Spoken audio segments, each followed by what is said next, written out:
Sud Radio, Osez entreprendre, Thomas Binet. Rebonjour à tous, et vous le savez, comme chaque dimanche, c'est votre parenthèse économique pendant près d'une heure. Bonjour monsieur Thomas Binet. Bonjour Maxime. Ravi de vous retrouver en ce dimanche et au programme d'Osez entreprendre. Eh bien, une maison née dans le bruit des sabots qui est devenue d'ailleurs l'un des symboles les plus désirés du luxe mondial.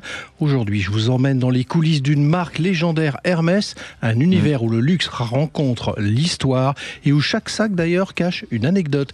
Et puis nous recevons un serial entrepreneur. Il a pris un produit connu de tous, le burger, et il en a fait un phénomène qui a dépassé nos frontières avec Big Fernand. Et il a créé ou repris pas moins de 8 entreprises. Nous sommes avec Steve Burgraff, aujourd'hui président de Nautilus Food, leader de la conserve de crustacés et pas seulement. Il va nous expliquer tout ça dans un instant. Et on finira en rythme et en tempo avec Jean-François Faure, notre consultant entrepreneurial qui va nous parler de start-up sous pression, de croissance éclair, de patience stratégique, voire d'accélération brutale. Et si le véritable enjeu, ce n'était pas d'aller moins vite que la musique. Ecorezo Business, le magazine de référence pour entreprendre, présente Sud Radio, Osez entreprendre, la saga des entreprises. Pour commencer cette émission, mon cher Thomas, on va s'arrêter un instant sur une maison mythique, et ça tombe bien, on s'approche des fêtes, c'est le moment. Hermès, plus qu'un nom, c'est un univers de luxe et de raffinement, mais derrière les vitrines prestigieuses et la marque orange, il se cache surtout une sacrée histoire. Oui, une histoire qui commence dans les écuries, Maxime. Hermès, au départ, c'est le cuir et le cheval.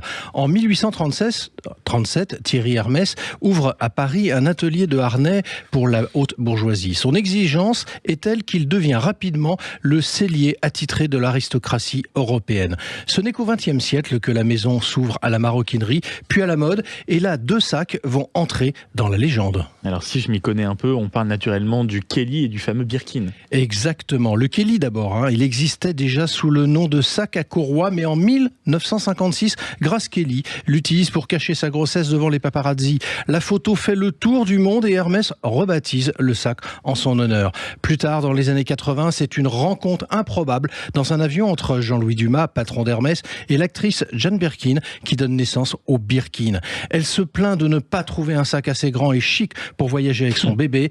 3 croquis sur un coin de nappe plus tard, le mythe était lancé. Et il faut dire qu'aujourd'hui, ces sacs sont devenus bien plus que des accessoires. Ce sont des symboles de pouvoir et de réussite. Attendre des années pour un Birkin, c'est presque un rite d'initiation dans l'univers du luxe. Chaque pièce est faite à la main dans les ateliers français de la maison par un seul artisan. Et Hermès ne mise pas que sur la rareté, la qualité, l'intemporalité, le goût du détail sont dans son ADN. En 2024, la marque a encore battu des records en bourse portés par l'explosion de la demande en Asie et par des collections qui conjuguent tradition et modernité. À 188 ans, Hermès reste plus désirable que jamais. Sud Radio, Osez entreprendre, l'invité. Et ce matin, Thomas, nous recevons quelqu'un qui va nous donner faim, parce qu'il a cofondé Big Fernand, des burgers français haut de gamme. Il a bousculé aussi les codes de la restauration. Il a créé des univers très différents, mais surtout, il refuse de rentrer dans une case et on aime les personnalités ainsi. Steve Burgraff est aujourd'hui président de Nautilus Food, leader de la conserve de crustacés, et c'est votre invité, Thomas. Bonjour Steve Burgraff. Bonjour Thomas. Vous allez créer Big Fernand en 2011. Ce sera le début d'un énorme succès. Comment trouve-t-on l'idée qui amène à la réussite ? C'est toujours un concours de circonstances. Voilà, dans toutes les sociétés que j'ai créées, je me suis jamais inspiré en fait. L'idée, ça part toujours de l'idée du consommateur. Donc moi, en tant que consommateur, je n'avais tout simplement pas trouvé ce que je voulais, c'est-à-dire un burger qui ait la qualité d'un restaurant et qui soit servi aussi vite que dans un fast-food, en se servant de produits 100% français. Donc voilà comment l'idée est née. C'est d'abord l'idée d'un consommateur insatisfait. Est-ce que vous êtes d'accord avec Marc Simoncini, qui avait créé Mythique, qui disait « l'idée c'est rien, c'est la mise en pratique qui est importante ». Il a 100% raison. L'idée, c'est 5% d'une boîte, 95% c'est l'exécution. On a tous des idées, des bonnes, des mauvaises, mais on est très nombreux à avoir de bonnes idées. En revanche, être capable d'exécuter et de mettre en route les bonnes idées, c'est un peu plus compliqué. Quand vous lancez Big Fernand, le hamburger à la française, c'est un pari quand même à contre-courant par rapport à l'époque dans laquelle on était. Qu'est-ce qui vous a donné l'assurance, peut-être l'audace d'ailleurs, de penser que ça marcherait ? D'abord, les produits franco-français en France, souvent ça marche. Ouais. Et accessoirement, on a des produits qui sont de très belle qualité. Nous sommes comme le pays des boulangers, le pays du fromage. Et nous avons des très beaux élevages en France. Donc en fait, il y avait tout pour faire un bon produit. Ce qui a fonctionné chez Big Fernand, c'est d'abord le produit.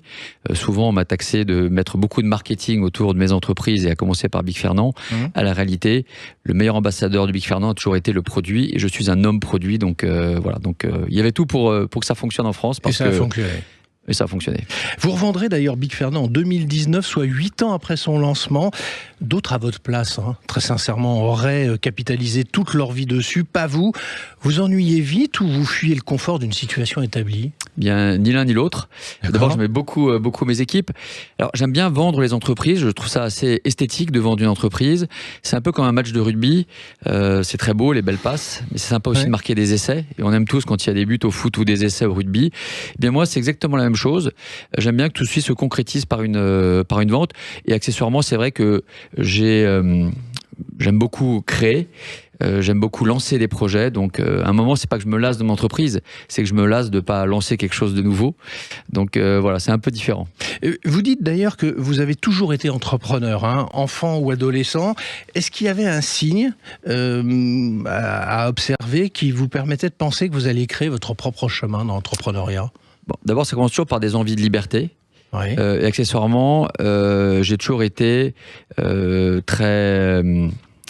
pas envieux, mais j'ai toujours aimé en fait les chefs d'entreprise. Je les considérais comme des aventuriers, donc j'avais très envie de mener une vie d'aventure. Donc la vie d'aventure quand on est entrepreneur, ça fonctionne. Donc c'est d'abord en fait des envies de liberté, d'entreprendre, et puis de sortir du cadre ou pas ? Non, pas forcément. Non, pas forcément. En tout cas, vivre comme je le sentais, comme j'avais envie de vivre. Donc, j'ai envie de manière libre et de mettre à exécution mes idées. Donc, ça a démarré en fait comme ça. C'est le début de l'entrepreneuriat. Après, voilà, il y a toujours des gens qui vous inspirent dans la vie et voilà, et des rencontres qui font que vous vous lancez. Et je me suis lancé rapidement. Justement, de la création avec Big Fernand, entre autres, vous passerez à la reprise d'entreprise en faisant l'acquisition de Nautilus Food en 2022. C'est quoi précisément cette activité ? On est donc leader de la conserve de crustacés en France. On est des gens qui font des produits de la mer transformés. On est très présent en GMS avec notre marque Nautilus et Côté Mer.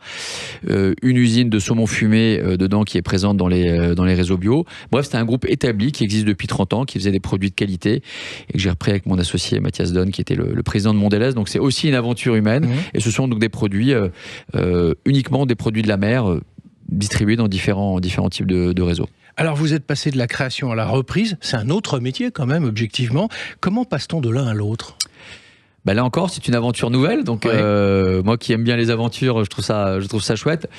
Disons que j'avais envie de redémarrer sur un socle existant, ce qui n'est pas toujours simple, avec une marque, parce que en fait, créer une entreprise, il faut déjà passer le premier step, qui est du chiffre d'affaires conséquent pour monter des équipes. Voilà, j'ai fait un peu l'économie de tout ça. Alors je sais qu'on en parlera peut-être plus tard du sujet de temps avec le business, mais c'est vrai que je voulais gagner un peu de temps. C'est un exercice différent, mais qui finalement n'est pas si éloigné. Il est peut-être un peu plus complexe, car lorsqu'on crée une entreprise, on commence par bâtir une équipe, donc en fait, un peu à son image. Quand on reprend une entreprise, on reprend l'existant, donc il faut un peu le façonner, il faut un peu de douceur, un peu de fermeté. C'est un doux mélange. C'est pas simple une reprise, mais c'est passionnant en tout cas. Alors vous parliez de chiffre d'affaires et de salariés, sauf erreur de ma part, c'est à peu près 40 millions d'euros de chiffre d'affaires et une centaine de salariés aujourd'hui ? Oui, c'est ça, c'est 40 millions. Une centaine de salariés, et donc un site de production qui fait du saumon fumé avec une usine à côté d'Angers et un siège à Paris. Alors, vous semblez naviguer naturellement entre les succès, les pivots, comme on dit dans le jargon, les nouveaux départs. Comment vous vivez le risque quand vous lancez un nouveau projet, Steve Burgraff ? Eh bien, le risque, c'est ça aussi qui crée l'adrénaline. Ouais. Tout le monde n'est pas fait pour être entrepreneur. Être entrepreneur, c'est pas une qualité dans la vie. Je pense que il y a des gens qui sont à la base plus fait pour être chez l'entreprise. Il faut un peu ce goût du risque. Aujourd'hui, c'est un petit peu le risque, c'est un peu presque l'élément moteur au départ. C'est se mettre en danger pour vivre des choses un peu extraordinaires au sens littéral du terme. Et je veux dire que l'entrepreneuriat n'est pas avare sur le sujet. On a toujours des bonnes et des mauvaises surprises. Et en fait, c'est le risque qui est moteur là-dessus. À un moment, il faut un peu le dépasser. Mais en fait, quand on a toujours été entrepreneur, on n'y pense plus tellement en fait. Alors après avoir créé autant d'univers différents, vous voyez où dans 5 ans ? En créateur ou en gestionnaire d'entreprise ? En d'autres termes, Nautilus, c'est pour la vie maintenant, ou vous avez à voir la même démarche que vous avez eue pour Big Fernand il y a quelques années? Je ne m'inscris jamais dans un calendrier, donc je laisse vivre l'entreprise. J'essaye d'abord de répondre à mes premiers objectifs, qui est d'avoir une société qui gagne de l'argent, qui se développe, une équipe avec laquelle j'aime travailler, parce que le facteur humain est très important pour moi, c'est mon confort de travail tous les jours. Donc je n'ai pas de plan à 5 ans, je ne suis pas un financier, je suis un opérationnel. Voilà, idéalement, j'adorerais que la société puisse se développer. Y aura-t-il d'autres aventures ? Peut-être, mais ce n'est pas une certitude.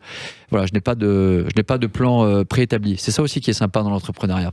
Alors, on va arrêter notre échange de ce dimanche matin sur cette question, Steve Burgraff. Beaucoup de gens nous écoutent et rêvent de se lancer, mais n'osent pas franchir ce pas. Si vous deviez leur donner un conseil de manière à éviter d'échouer, ça serait quoi le conseil que vous avez d'ailleurs peut-être le plus pratiqué ? Mon premier conseil, c'est vous n'êtes peut-être pas fait pour être chef d'entreprise, donc ne vous inquiétez pas de ça. Il y a des gens qui font des très belles carrières en tant que salariés, qui gagnent très bien leur vie, qui sont très épanouis.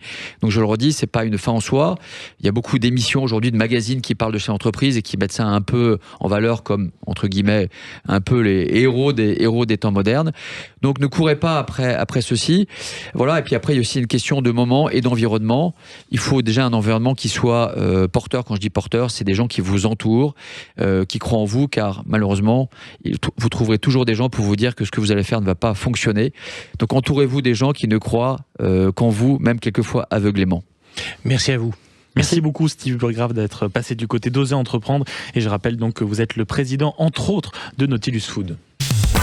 Sud Radio, Oser Entreprendre, les essentiels de l'entrepreneuriat. Et pour conclure cette page d'Oser Entreprendre, mon cher Thomas, on va se fixer un rythme, vous et moi, presque de tango, parce qu'on ne doit parler ni de vitesse, ni de lenteur, mais de rythme. Et en entreprise, comme en musique, c'est ce qui peut tout changer. Oui, Maxime, et Jean-François Faure est avec nous ce matin. Jean-François, vous êtes à la fois entrepreneur et investisseur, et vous nous dites que le plus dur pour une entreprise, ce n'est pas d'aller vite ou lentement d'ailleurs, mais de trouver son propre tempo. Exactement, Thomas. Regardez Hermès, dont vous avez parlé tout à l'heure. C'est une montée en puissance très progressive, alignée sur un savoir-faire rare et une clientèle plutôt patiente. Et à l'inverse, juste à côté de moi, on a Steve Burgraff qui a su faire croître Big Fernand en quelques années parce que le projet, le marché, le moment le demandait. Et alors, le point commun, ils ont chacun choisi le bon tempo. Et ça, ce n'est pas toujours simple pour un entrepreneur. Alors non, et je parle d'expérience. Dans les startups, beaucoup échouent parce qu'on leur impose un rythme artificiel. Prenons le cas des levées de fonds ou la fameuse rentabilité à 5 ans. On pousse à accélérer même si le produit, le marché ou les clients ne sont pas toujours prêts. Alors que parfois l'urgence, c'est d'attendre. Mais oui, comme en musique, le rythme ne vient pas de l'instrument mais de l'intention. Une même mélodie peut être jouée trop vite, trop tôt ou sans respiration et tout devient confus. Dans un projet d'entreprise, il y a des moments où il faut marquer une pause, laisser retomber une tension, attendre le bon signal du marché. À d'autres moments, il faut savoir accélérer vite, surprendre, profiter d'une ouverture. Mais alors Jean-François, qu'est-ce qui compte le plus en définitive ? Alors ce qui compte le plus, c'est un peu comme en photo, c'est être décisif, d'être en phase avec ce que le projet demande, ce que le client attend et ce que le marché supporte. Et pour ça, il faut parfois se taire, observer, écouter, puis jouer juste en écoutant son intuition. Merci Jean-François. Merci beaucoup mon cher Thomas. On se retrouve donc dans un instant avec Oser Investir. Sud Radio, Oser Entreprendre, Thomas Binet.